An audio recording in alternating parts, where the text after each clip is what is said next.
പിറന്നാൾ ദിനത്തിൽ lady super star നയൻതാരയുടെ ഡോക്യുമെന്ററി പുറത്തു വന്നിരിക്കുകയാണ്. വിവാദങ്ങൾക്കിടയിലാണ് Nayanthara beyond the fairy tale പുറത്തിറങ്ങിയത്. തന്റെ ജീവിതത്തെക്കുറിച്ച് ഡോക്യുമെന്ററിയിൽ നയൻതാര തുറന്നു സംസാരിക്കുന്നുണ്ട്. കരിയറിലുണ്ടായ വീഴ്ചയും ഉയർച്ചയും സ്വകാര്യ ജീവിതത്തിൽ നേരിട്ട പ്രശ്നങ്ങളെല്ലാം നടി പരാമർശിക്കുന്നുണ്ട്.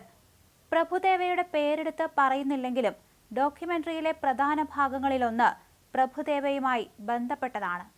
നയൻതാരയുടെ ജീവിതം മാറിമറിയുന്നത് പ്രഭുദേവയുമായുള്ള ബന്ധം തകർന്നപ്പോഴാണ്.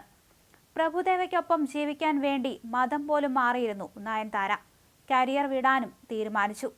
ആദ്യ വിവാഹബന്ധം നിലനിൽക്കെയാണ് പ്രഭുദേവ നയൻതാരയുമായി അടുക്കുന്നത്. അന്ന് ഇരുവർക്കുമെതിരെ വ്യാപക വിമർശനം വന്നു. വലിയ വിവാദം വന്നപ്പോഴും ബന്ധത്തിൽ നയൻതാര ഉറച്ചുനിന്നു. പക്ഷേ ഒരു ഘട്ടത്തിൽ ഇരുവരും പിരിഞ്ഞു. നയൻതാര പ്രഭുദേവയുമായി അടുത്ത കാലഘട്ടത്തെക്കുറിച്ച് ഡോക്യുമെന്ററിയിൽ നടിയുടെ അമ്മ ഓമന കുര്യൻ സംസാരിക്കുന്നുണ്ട്. മകൾ കയ്യിൽ നിന്ന് പോയെന്ന് ഒരു ഘട്ടത്തിൽ തോന്നിയിരുന്നുവെന്ന് അമ്മ തുറന്നു പറഞ്ഞു.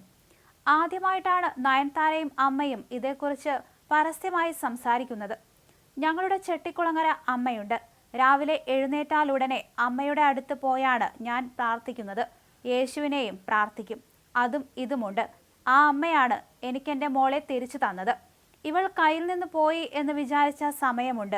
അറിയാമല്ലോ, ആ സമയത്ത് ഒത്തിരി വിഷമം ഉണ്ടായിരുന്നു. ഞാൻ അവിടെ ഇരുന്ന് പ്രാർത്ഥിച്ചു.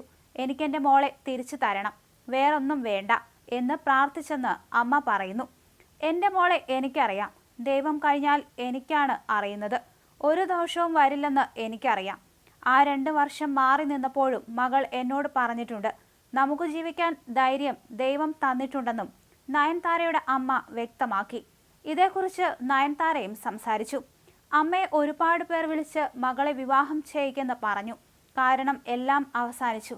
അവൾ പ്രശ്നത്തിലാകാതെ നോക്കിക്കോ എന്ന് പറഞ്ഞെന്നും നയൻതാര ഡോക്യുമെന്ററിയിൽ ഓർത്തു. തനിക്ക് പറ്റിയ തെറ്റാണ് പ്രഭുദേവയുമായുള്ള ബന്ധമെന്ന് പേരെടുത്ത് പറയാതെ നയൻതാര ഡോക്യുമെന്ററിയിൽ വ്യക്തമാക്കുന്നുണ്ട്. ജീവിതത്തിൽ പിഴവുകൾ പറ്റും, അതിൽ കുഴപ്പമില്ലെന്നും നയൻതാര പറയുന്നു. താൻ കരിയർ വിടാൻ അന്ന് തീരുമാനിച്ചതിന് കാരണം പ്രഭുദേവയാണെന്നും പരോക്ഷമായി നയൻതാര പറഞ്ഞു. നാനും റൗഡി താനിലെ ചില അണിയറ ദൃശ്യങ്ങൾ ഡോക്യുമെന്ററിയിലുണ്ട്. ഇതിന് കോപ്പിറൈറ്റ് ഉന്നയിച്ച് ധനുഷ് 10 കോടി നഷ്ടപരിഹാരം ആവശ്യപ്പെട്ടിട്ടുണ്ട്. ഇതിനെതിരെ നടി കഴിഞ്ഞ ദിവസം ഒരു കത്ത് പുറത്തുവിടുകയുണ്ടായി. അതേസമയം ഇതിനെ ചൊല്ലി സോഷ്യൽ മീഡിയയിലും വലിയ രീതിയിലുള്ള തർക്കങ്ങൾ സംഭവിക്കുന്നുണ്ട്. സോഷ്യൽ മീഡിയ വ്യാപകമായി തന്നെ നയൻതാരയ്ക്കെതിരെയാണ് സംസാരിക്കുന്നത്. അതേസമയം സിനിമാ ഫീൽഡിലുള്ളവർ നയൻതാരയെ അനുകൂലിച്ചാണ് സംസാരിക്കുന്നത്. ഇന്ന് നയൻതാരയ്ക്ക് 40 വയസ്സ് തികയുന്ന ദിവസമാണ്. നയൻതാരയുടെ ഡോക്യുമെന്ററിയും പുറത്തുവിട്ടത്. നെറ്റ്ഫ്ലിക്സ് ആണ് ഡോക്യുമെന്ററി പുറത്തുവിട്ടത്.